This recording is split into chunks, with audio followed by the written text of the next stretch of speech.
안녕하세요, 햄리입니다. 제가 테슬라를 구매한 지 벌써 1년이 지났더라고요. 그래서 이번 영상에서는 지난 1년 동안 테슬라를 타면서 느꼈던 점, 좋았던 점, 아쉬웠던 점까지 한번 이야기를 해보도록 하겠습니다. 제가 타고 있는 차량은 테슬라 모델 3 하이랜드입니다. 추가 옵션을 넣지 않고 기본 모델로 구매를 했는데요. 작년 4월 14일에 예약을 진행했고 5월 8일에 인도받았습니다. 당시 상담할 때 인도까지 2에서 3개월 정도 걸릴 수 있다고 했는데 한 달도 채 안 돼 연락이 와서 정말 설렜던 기억이 있는데요. 그때 광명 이케아에 가서 차에 리본 달고 사진 찍은 게 엊그제 같은데 벌써 그게 1년 전이라니 시간 정말 빠른 것 같아요. 테슬라를 구매하게 된 배경을 간단하게 말씀드리면 저희가 결혼하면서 차량을 바꾸기로 결심을 했었고 와 그게 벌써 4년 전이네요. 어떤 차로 바꾸면 좋을까 고민을 했었는데 그때 테슬라도 후보에 있었거든요. 그 당시에만 해도 제 기억으로는 테슬라를 구매하기가 어려웠던 걸로 기억을 합니다. 또 전기차에 대한 정보나 인식도 약간 섣부른 판단처럼 느껴졌던 시기여서 마지막 내연기관차라고 생각하고 BMW를 샀었고 그 차량도 정말 만족하면서 잘 타고 다녔는데 저희가 장거리 주행을 많이 하는 편이라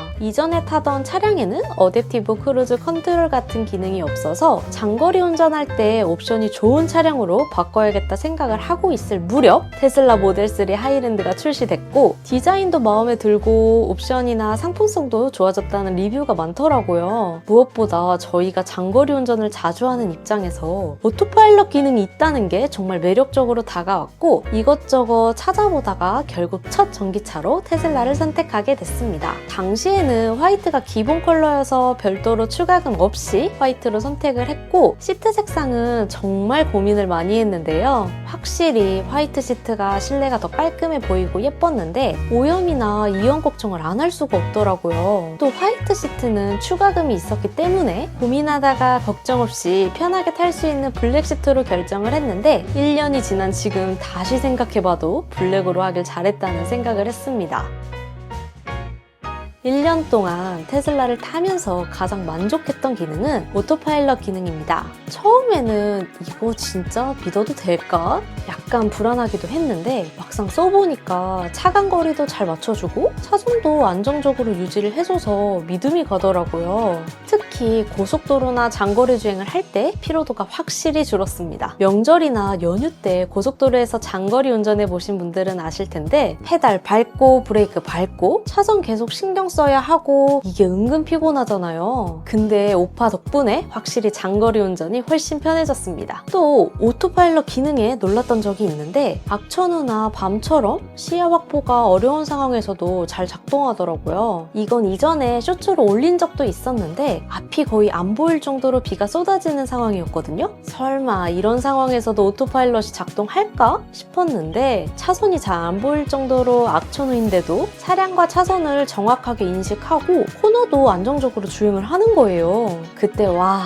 테슬라 진짜 대단하다 싶었습니다. 또 지방에 출장 가서 타사 브랜드 차량을 렌트해서 반자율 기능을 사용해보곤 했는데 테슬라처럼 적극적으로 잡아주지 못하는 걸 보고 오토파일럿 기능 하나만 보고 테슬라를 구매한다는 글들을 봤었는데 그게 이해가 갔습니다. 저 또한 테슬라를 구매한 이유 중 가장 큰 부분이 오토파일럿이었는데 너무 만족하면서 잘 사용하고 있습니다. 물론 어디까지나 운전 보조 기능이기 때문에 사용할 때는 항상 도로를 주시하면서 사용을 해야겠죠? 우리나라도 하루빨리 FSD가 풀렸으면 좋겠네요. 두 번째로 만족했던 부분은 바로 소프트웨어 업데이트입니다. 이전 차량의 경우 구매할 때 선택한 옵션 그대로만 사용이 가능했는데 테슬라는 다르죠? 계속 OTA 업데이트가 되면서 처음에 구매할 때는 없었던 기능이 추가되거나 불편했던 부분들이 계속해서 보완이 되고 개선이 되는데요. 예를 들면 제가 구매할 때만 해도 없던 어댑티브 하이빔, 후축방 경고, 속도 제한 표지판 인식이라든지 유튜브 뮤직 인앱 추가 등을 볼 수 있겠네요. 다음에는 또 어떤 기능이 업데이트가 될지 기대가 되기도 하고 자동차인데 스마트폰처럼 업데이트하여 사용할 수 있다는 점이 너무 좋더라고요. 이어서 디스플레이입니다. 디자인도 깔끔하고 사이즈도 15.4인치로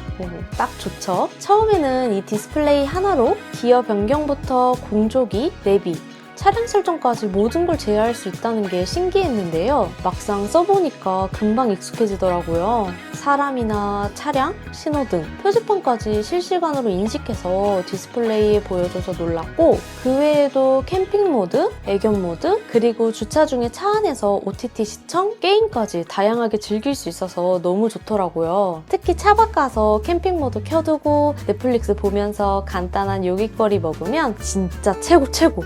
이게 테슬라만의 매력이 아닐까 싶네요. 세 번째는 유지 비용입니다. 저희는 1년 동안 총 24,000km를 주행했습니다. 완속, 급속, 슈퍼차저까지 모두 합쳐서 총 4,825kWh를 충전했고 총 비용은 대략 150만 원 정도 들었습니다. 만약에 일반 휘발유 차량이었으면 약 315만 원 정도의 유류비가 들었을 거라고 하는데요. 하지만 내연기관은 여기서 끝이 아니죠. 내연기관이었다면 주행거리 5,000에서 10,000km마다 엔진 오일도 교체를 해줘야 하고 추, 미션 오일, 점화 플러그, 연료 필터, 타이밍 벨트와 같은 교체해줘야 할 소모품이 있는 반면 전기차는 엔진 오일을 교체할 필요도 없고 회생제동 덕분에 브레이크 패드 마모도 적어서 오랫동안 교체 없이 사용할 수 있다고 합니다. 실제로 저도 현재까지 에어컨 필터, 와이퍼, 워셔액 이 정도만 교체를 해서 잘 타고 다니고 있습니다. 참고로 셀프로도 충분히 교체가 가능하니 필요하신 분들은 이전 제 영상 참고 부탁드립니다. 그리고 여기서 끝이 아니죠. 주차비, 통행료 할인도 꽤 컸는데요. 아쉽게도 통행료는 올해부터 10%가 줄어서 40% 감면이 적용되고 있고 1년마다 10%씩 감면율이 줄어든다고 하니 이 점 참고해주세요. 다행히